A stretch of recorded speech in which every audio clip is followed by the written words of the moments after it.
महाराष्ट्र शासनाच्या वतीने रिक्षा चालकांसाठी मराठी भाषा शिकवणी कार्यशाळेचा पहिला उपक्रम मीरा रोड येथे आयोजित करण्यात आला आहे. महाराष्ट्र राज्य परिवहन मंत्री प्रताप सरनाईक यांच्या संकल्पनेतून हा उपक्रम त्यांच्या मीरा रोडच्या कार्यालयाच्या आवारात राबवण्यात आला. हिंदी भाषिक रिक्षा चालकांसाठी मराठी भाषा शिकण्यावर यात भर देण्यात आला आहे. या कार्यशाळेत दैनंदिन व्यवहारात वापरली जाणारी मराठी शब्दरचना, प्रवाशांशी संवाद साधण्याची पद्धत तसेच सामान्य संभाषणातील वाक्य शिकवली जात आहेत. विशेष म्हणजे मराठी माध्यमातून 10वी बोर्ड परीक्षेत प्रथम क्रमांक मिळवणारी हिंदी भाषिक विद्यार्थिनी सपना कुमारी शंभू साह हिच्या माध्यमातून हे प्रशिक्षण दिले जात आहे. मराठी भाषेचा प्रसार, स्थानिकांशी सुसंवाद वाढवणे आणि रिक्षा चालकांना मराठी बोलण्यासाठी प्रोत्साहन देणे हा या उपक्रमाचा मुख्य उद्देश असल्याचं सरनाईक यांनी सांगितलं. तर रिक्षा चालकांनी याचं स्वागत केलं आहे.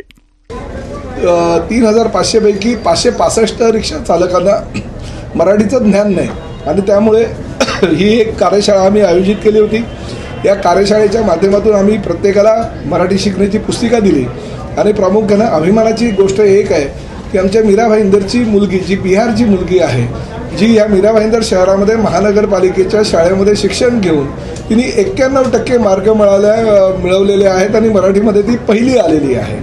तर त्या मुलीच्या हस्ते सुद्धा त्या रिक्षा चालकांना आम्ही ती पुस्तिका दिली आणि आम्ही हेही सांगितलं की ती मुलगी आपल्या महाविद्यालयीन शिक्षण पूर्ण करत असताना तिने तिच्या पूर्ण अभ्यासातून वगैरे 1 तास रोजचा काढून जर आमच्या रिक्षा चालकांना थोडं जुजबी ज्ञान जर दिलं किंवा मराठी जर शिकवलं तर त्या मुलीचा शिक्षणाचा खर्च तर असाही मी सांगितलं आहे करतो आहे म्हणून, परंतु प्रत्येक रिक्षा चालकामागे 100 रुपये तिला मिळतील आणि जेणेकरून तिच्या जो काही शिक्षणाचा खर्च आहे त्याला हातभार लागेल.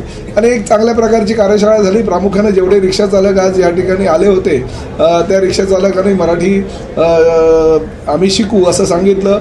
आमच्या हेमांगिनी पाटील आणि त्याचबरोबर त्यांच्या सहकार्याने अतिशय चांगल्या प्रकारे या कार्यशाळेचं आयोजन केलं आणि अतिशय चांगल्या प्रकारचा प्रतिसाद सुद्धा मिळाला. नाही, 15 ऑगस्ट बघा, आज त्यांना मराठी येत नाही आहे म्हणून त्यांना हिंदी भाषामध्ये त्यांना ज्ञान देणं माझं कर्तव्य आहे. राज्याचा परिवहन मंत्री म्हणून मी काम करतो आहे. परंतु जर त्यांना 15 ऑगस्टपर्यंतची मुदत दिलेली आहे तोपर्यंत जर जुजबी मराठी त्यांना आलं नाही तर माझासुद्धा नाईलाज आहे. कायद्यानं जे काही अधिकार मला प्राप्त झालेले, आमच्या अधिकाऱ्यांना प्राप्त झालेले आहे, 16 ऑगस्टपासून आमची परत मोहीम चालू होईल आणि त्या दरम्यान जर कुणाला मराठी जुजबी मराठी जे आहे ते आलं नाही तर मग आम्हाला त्यांच्यावर कारवाई करावी लागेल. कारवाई ही अटळ आहे, परंतु माझं परत असं सांगणं आहे की आम्ही वेळ दिलेला आहे.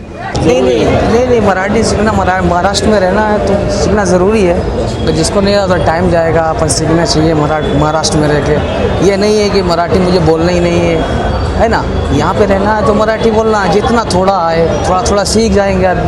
एग्जैक्टली नहीं आ सकता डायरेक्टली 1 महीने में या 15 दिन में, 2 महीना, 4 महीना, 6 महीना जो भी जाएगा तो महाराष्ट्र प्रॉपर आएगा. जब मैं गुजरात में पहले रहता था मैंने गुजराती पूरी आवड़े से, गुजराती बोलूँ छूँ. यहाँ महाराष्ट्र में आया तो मराठी बोलूँगा. मन से सीखना ज़रूरी है. मराठी सीखना, महाराष्ट्र में रहना है तो मराठी ज़रूर सीखना है. यहाँ काम करते हैं तो यहाँ के लैंग्वेज आनी चाहिए, मराठी भाषा आनी चाहिए. मैं यहाँ प्रताप सरनाईक जी के ऑफिस पे आया हूँ. मराठी सीखने का यहाँ क्लास लगा हुआ है. मैं यहाँ मराठी सीखूँगा और सीख के रहूँगा मराठी.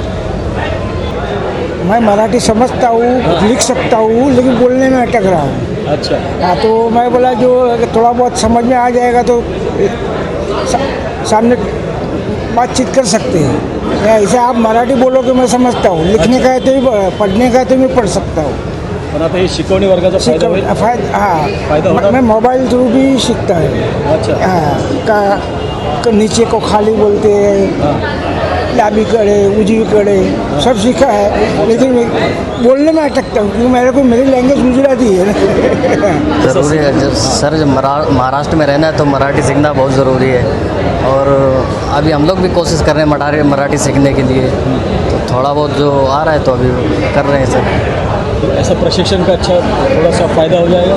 बहुत फ़ायदा होगा सर. जब यहाँ की भाषा ही सीख जाएंगे तो हम लोगों को भी परेशानी नहीं होगी.